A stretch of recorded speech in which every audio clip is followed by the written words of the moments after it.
하나님의 말씀은 사도행전 12장 5절 말씀 함께 봉독하겠습니다. 이에 베드로는 옥에 갇혔고 교인은 그를 위하여 간절히 하나님께 기도하더라. 아멘.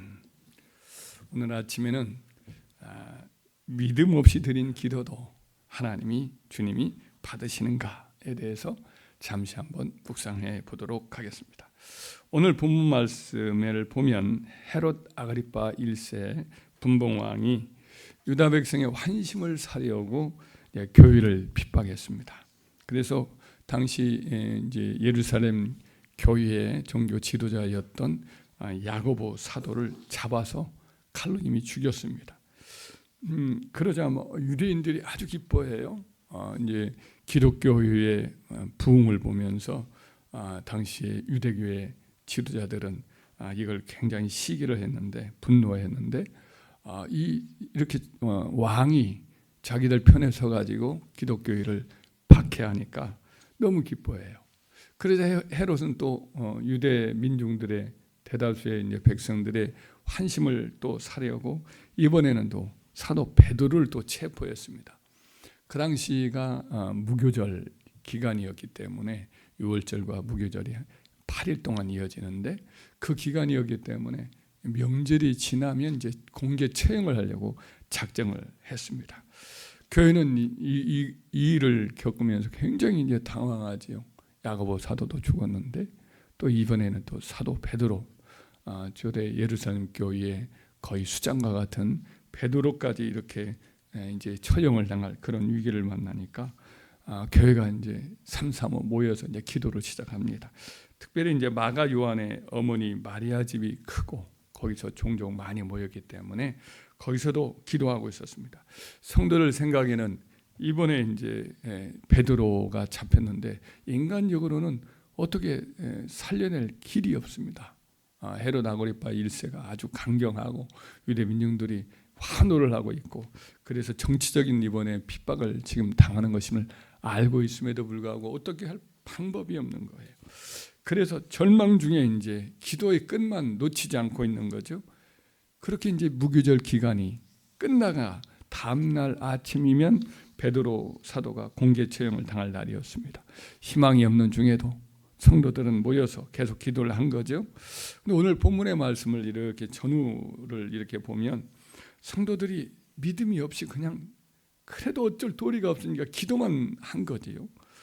천사의 도움으로 옥에서 이제 그날 마지막 내일 아침이면 또 붙잡혀서 처형을 당하는데 그날 밤입니다.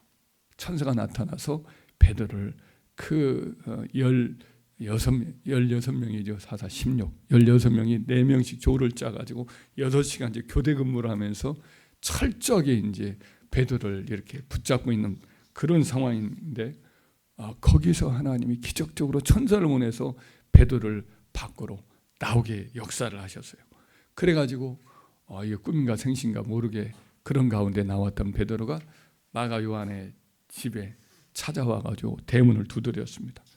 그래 기도하는 중이니까 귀가 밝았던 어린 종 로데가 장미라는 이름인데 로데가 내려가서 그 문을 연다고 나가봤더니 문을 열기도 전에 베드로의 목소리를 알아챈 거예요. 베드로는 이미 밖에 지금 와 있는 거예요. 너무 기쁜 나머지 문도 안 열어놓고 달려 들어가서 지금 베드로님이 밖에 계시다. 집에 왔다고 이야기를 하니까 그 사람들의 첫 대답이 뭐예요? 네가 미쳤다 그러는 거예요. 말도 안 되는 얘기를 하고 있다. 헛것을 들었다. 그렇게 얘기한. 그런데 이제 이 여종이 씩씩한 거예요. 아니다. 참말이다. 진짜라니까요. 이렇게 꿋꿋하게 더욱 목소리를 높인 거죠. 기도를 계속할 수 없으니까 그래 한번 가보자. 하기 전에 뭐라고까지 말하냐면 그러면 네 말에 맞다면 네가 잘못 본 거다. 그의 천사다. 천사. 각 사도들에게 천사가 있는데 그 천사가 나타난 걸 네가 본 것이다. 이렇게 이야기는 도저히 안 믿는 거죠. 밖에 나와가지고 대문을 열었더니 누가 계세요? 사도 베드로가 서 있는 거예요. 그들이 깜짝 놀라죠. 안 믿었다가 실제로 일어나니까 깜짝 놀란 겁니다. 수많은 기적과 이적을 초대교회들이 성도들이 보았음에도 불구하고 마음이 이제 둔감해지는 거죠. 그래가지고 이제 도저히 사도 베드로는 어떻게 해볼 도리가 없다. 우리가 할 수 있는 것은 하나님께 그냥 울면서 기도하는 것뿐이다라고 하면서 어떻게 하나님 좀 도와달라는 마음으로 기도만 했던 것이 확실합니다. 그래서 주님께서 기도할 때에 항상 믿음을 갖고 기도하라 이렇게 가르쳤지만은, 그러나 믿음 없이 드려진 기도도 역시 효력이 있다 없다? 있다라는 거예요.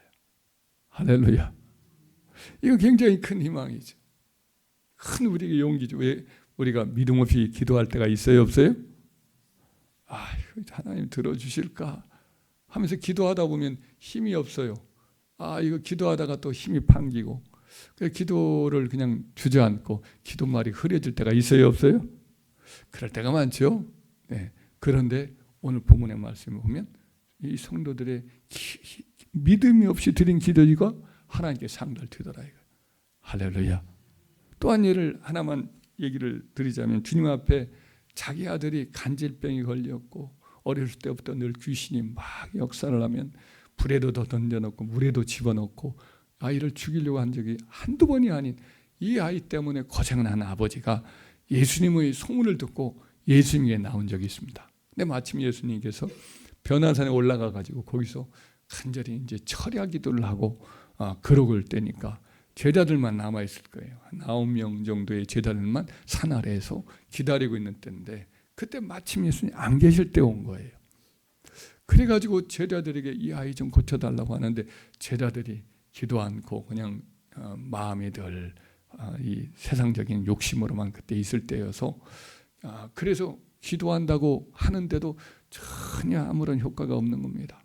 그 아이 속에 있는 귀신이 비웃기나 하고 아이는 차도가 없고 그런 상황이 계속 지속되는 거예요. 그래도 제자들이 그냥 계속 씨름을 하는데 아무런 효력이 없어서 이 아버지의 마음은 오히려 낙심이 된 때예요. 그러다가 예수님이 그 다음날 산에서 내려오셨어요.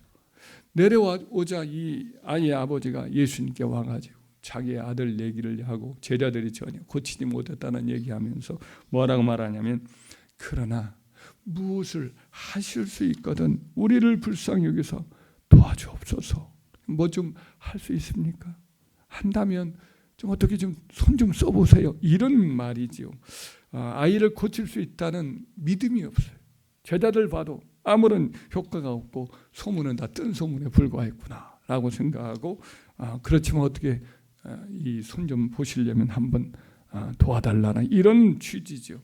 그때 예수님이 그 말을 듣자 그 사람의 말을 고쳐줍니다. 할 수 있거든요. 무슨 말이냐? 믿는 자에게는 응치 못함이 없느니라. 할렐루야. 그런 다음에 예수님께서 그 아이에게 이제 고쳐주려고 하는데, 그 말을 들었던 그 아이 아버지가 뭐라고 고백하냐면, 내가 믿나이다. 나의 믿음 없음을 도와주옵소서라고 그렇게 이제 큰 소리로 예수님께 소리를 치면서 자기의 믿음 없음을 좀 불쌍히 여겨달라고 이렇게 간청을 합니다. 그러니까 그 아이의 아버지의 마음은 여전히 믿음이 없지만은 믿음 없는 상태에서 예수님 끌어안고 한번 그 문제를 해결해 달라고 이렇게 예수님께 기도를 드린 거죠. 그때 예수님께서 너희 믿음 없어가지고 안 되겠다라고 물리치지 않습니다. 그 아이를 데려오라고 하고는 그 아이 속에 있는 귀신을 향해서 물리치지요. 말 못하고 귀먹은 귀신아, 내가 내게 명하노니 그 아이에게서 나오고 다시는 들어가지 말라. 할렐루야. 더러운 귀신이 그때 소리를 치면서 아이를 넘어뜨리면서 그 아이에게서 떨어져 나가지요. 그리고 그 아이가 완전히 고침을 받았습니다. 이 예도 마찬가지죠. 믿음이 부족하고 문제가 해결될 것 같지 않아요. 그럼에도 불구하고 예수님을 그냥 붙들고 어떻게든 좀 해달라고 이렇게 매달리는 불충분한 믿음을 가진 그런 기도지만, 우리 예수님이 들었어요, 안 들었어요? 들어주셨단 말이죠. 이것은 믿음에 대한 또 기도에 대한 큰 격려와 용기를 주는 말씀이 아닌 줄 믿습니다. 우리의 현실적인 눈으로 보면 우리의 문제가 도저히 해결될 것 같지가 않아요. 그 문제가 너무 커요. 지금까지 해봤지만 어떤 도리가 없습니다. 그래서 우리가 기도를 하긴 하는데 힘이 없습니다. 기도가 중단하고 싶어져요. 여러분 그럴지라도 여러분 어떻게 해야 됩니까? 기도를 계속하시길 바랍니다. 중단하지 마세요. 기도를 쌓으세요. 계속해서 기도하세요. 야복 강가에 있었던 야곱도 그냥 사실은 믿음이 없어요. 별별 수단을 다 쓰잖아요. 선물을 보내기도 하고 자기 아내들을 다 이렇게 여종의 아내와 그 아들들을 앞에 세우고 그 다음에 또 다른 여종의 아들과 함께 또 세우고 그 다음에는 또 자기가 덜 사랑하는 레아와 그 아들들을 주권 세우고 맨 나중에는 자기가 그래도 그냥 끔찍이 사랑하는 라헬과 요셉을 맨 나중에 두고 그리고는 어때요? 자기는 어때요? 어떻게든 살아남겠다고 툭하면 도망가려고 강도 안 건너고 밤중에 홀로 남아서 지금 도망가야 내가 살지 않겠는가 이런 생각하고 있었던 믿음 없는 사람이거든요. 그런데 도망갈까 봐 우리 주님께서 그 밤중에 찾아와 가지고 씨름을 하고 절대로 안 놓고 혹시라도 또 도망칠까 봐 도망치면 어떻게 살려고 하는 그런 또 생각을 할까 봐 환도뼈를 쳐가지고 다리를 못 쓰게 만들어요. 할렐루야. 도망갈 수 있어요? 없어요? 도망갈 수 없어서 할 수 없이 남았다고요. 그런데도 불구하고 그날 그냥 그 사람과 씨름하면서 뭔가 좀 다른 특별한 분임을 깨닫고는 끝까지 붙들고 나중에 새벽녘에는 나를 축복하지 않으면 내가 보내줄 수 없습니다라고 매달렸던 그 기도가 응답이 되어서 사나무 사자처럼 달려들던 그 에서가 그냥 죽이겠다고 이를 갈고 왔는데 저 멀리서 보니까 한 사람이 걸어오는데 집을 떠날 때는 그래도 힘을 좀 쓸 수 있는 그런 모습이었는데 지금은 어때요? 완전히 늙었고 그리고 힘이 없고 그리고 쩔룩쩔룩 오면서 또 한 번씩 얼굴에 이렇게 절도 하면서 그러고 오는데 그 동생이 갑자기 불쌍해지는 거예요. 그 원한이 서려있던 마음이 볶는 듯이 녹아지고 달려가서 그 동생을 끌어안고 같이 우는 그런 놀라운 역사가 있게 되는 은혜가 있은 줄 믿습니다. 야곱이 믿음이 아주 출중해가지고 그렇게 해서 문제를 해결한 것이 아니라 믿음이 부족한데도 하나님이 붙잡아서 그를 은혜를 주시니까 그런 변화가 일어난 줄 믿습니다. 어떻게든 기도한 기도 헛되지 않는 거예요. 그래서 너희는 스스로 속지 말아라. 사람이 무엇으로 심든지 그대로 거두리라. 자기 육체를 위하여 심는 자는 육체로부터 썩어질 것을 거두고 성령을 위하여 심는 자는 성령으로부터 영생을 거두리라. 우리가 선을 행하도 낙심하지 말지니 포기하지 아니하면 때가 이름에 거두리라. 할렐루야.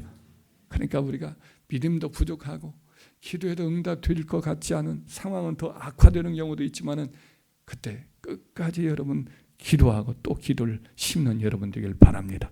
당장은 싹이 안 올라와요. 당장은 열매 못 거두어요.